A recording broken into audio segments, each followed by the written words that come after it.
This is my home. Our home. At least it was until that night. I was with Lord Quintus when the capital fell, and thus spared. My family, who did not own a radio, were less fortunate. When dawn came, I made my way here. My parents, my little brother and sister, they were still inside. But they weren't themselves, and they tried to. And I had to.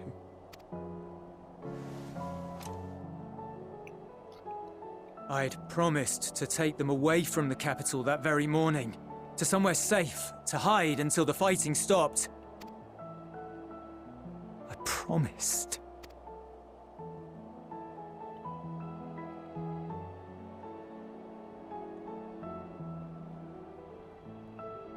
The Garlean flag bears a chain, the bonds between our countrymen. A red link at its center, the blood of the fallen. Our loved ones who lived and died for Garlemald.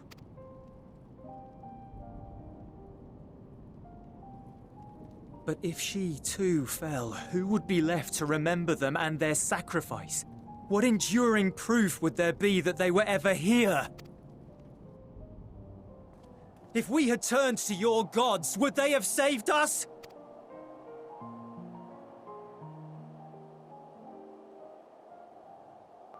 I'm sorry, forget I spoke. We should go.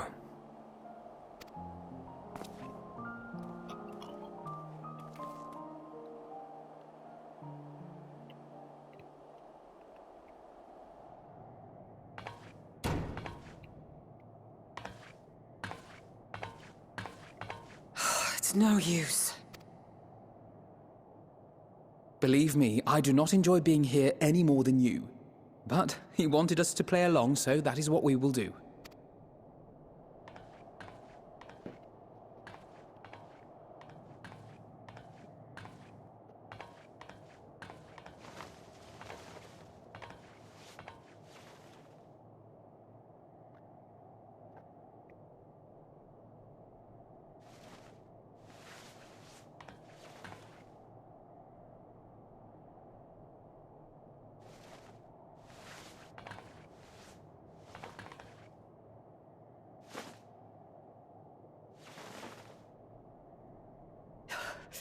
So cold.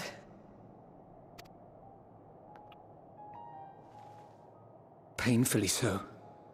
Unbearably. I've been thinking about what Quintus said.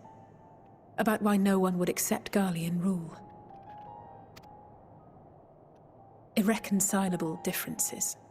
When coexistence isn't an option, only conquest remains. Varys at Gimlet said much the same.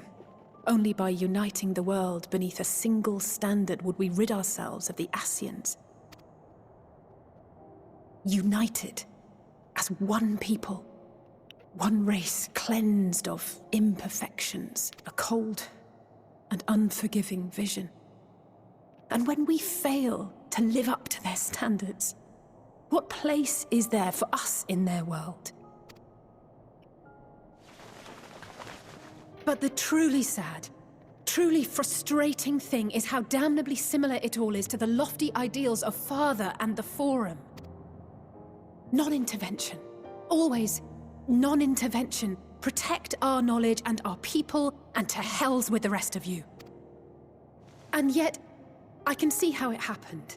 Varys and Father looked to their elders for guidance and took their virtues as their own. But for this world was of their making. In who else could they place their trust? All of us lost in a sea of chaos, searching desperately for purpose and meaning. But it shouldn't just be an extension of another's.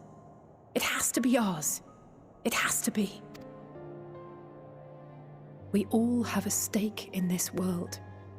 No one should be silenced. I won't deny that we lack the experience of people such as Father or Quintus. Perhaps they've come to see the world as a series of problems, and the most efficient way of solving them, to reduce everything to fundamental forms. A stone is a stone, a cloud, a flower, no more than that. Simple descriptions that strip the subject of distinguishing characteristics.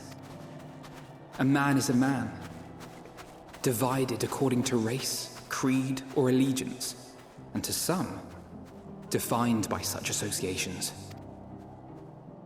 Is that what you think? In my misbegotten youth. But what I believed wisdom was no more than aggressive ignorance.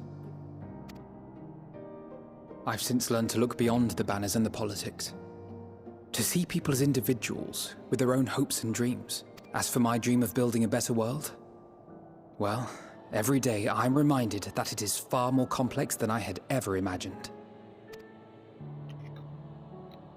But it only spurs me onward, to find the wisdom and the strength to see it through to the very end.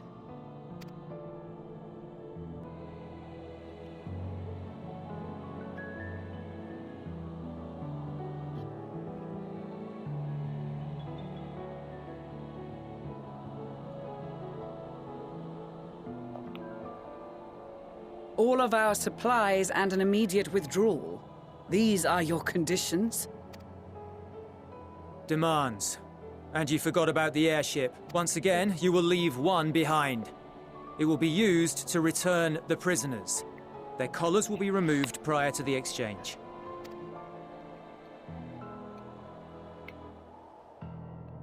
So in the end, not even Father's expertly worded rhetoric could deter you from your chosen course. Huh? Not that I thought for a moment that it would. I've no love for violence, of course, but ours is a cause worth fighting for. I just wish he'd realize it too.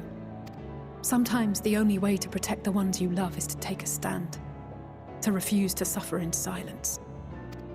I want you to know I share your conviction.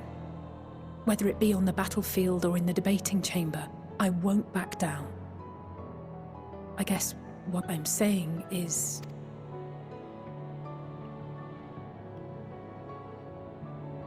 You've found your own reason to fight. Yes. Yes, I have. God's willing, there will come a day when we can finally lay down our arms, and there will be peace. But not until the Telophoroi have been defeated once and for all. And you, brother, will have a vital part to play. By your words and deeds, you'll lead the way. I pray I am up to the task. There'll always be naysayers. Those who think us fools for even trying. It's easy for learned elites to criticize earnest efforts and assert their moral superiority, all without offering alternatives. Not that their sophistry has ever wounded you. So stubborn and strong. Stronger than you even know. Don't ever change, you hear me? If you stumble, I'll be there to catch you. Or give you a thick ear. Maybe both, for good measure.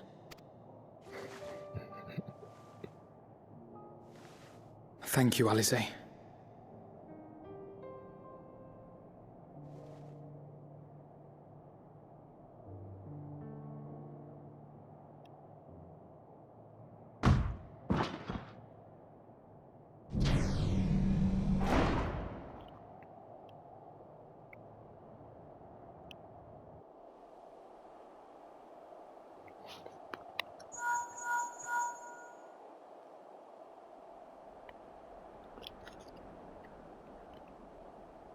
The scouts have secured Alisaie and Alphino. Their collars were removed without complication as well. They report no casualties, not for their party nor the guards, who will wake from their premature slumber in due course.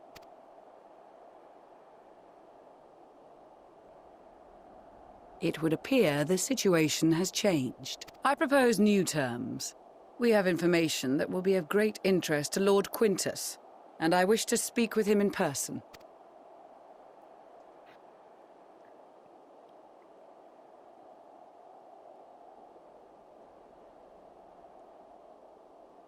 No. In the event you rejected our first proposal, we came prepared with a second.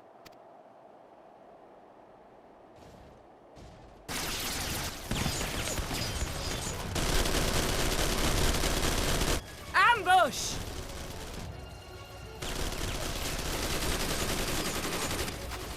More are coming! Make ready! We, the loyal soldiers of the First Legion, proud servants of Garlemald, of the fallen Emperor Varys, shall safeguard these lands from the barbarian hordes until our countrymen return!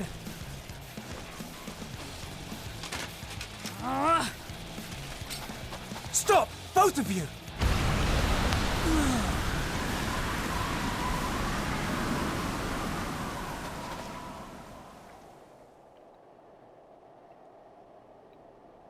This child may be the worst emissary I have ever seen.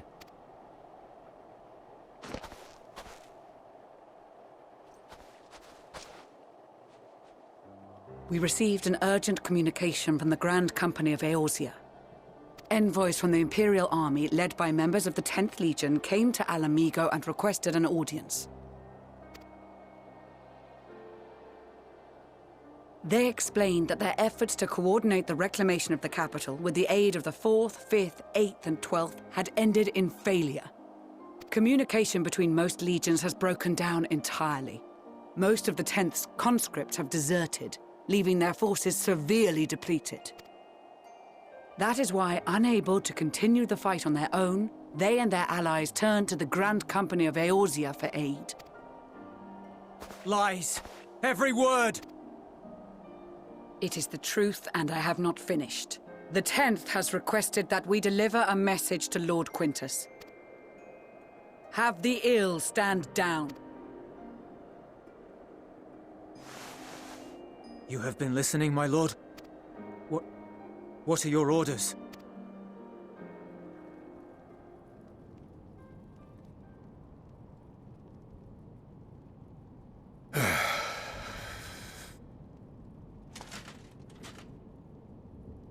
Inform her that we will honor the 10th's decision.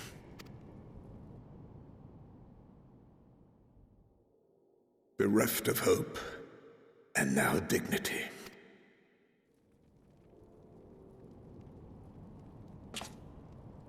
I release you from your duty. All of you.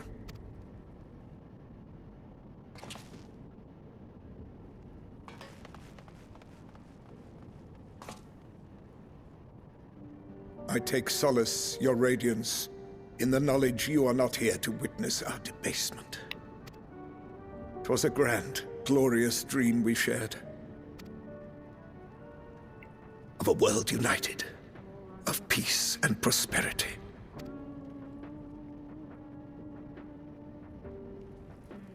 We are ghosts, you and I, memories of days gone by. Bonds forged in blood that I will not see tarnished.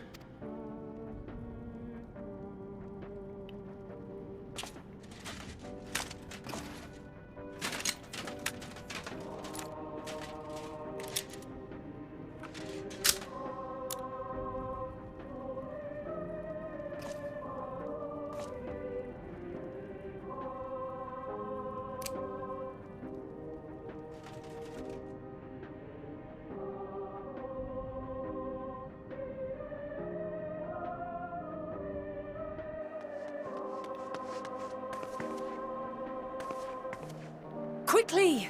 We have to reach the station before it's too late. If there is still a chance that Quintus will agree to a truce, we must take it. I just hope we get there before he and his men do something rash.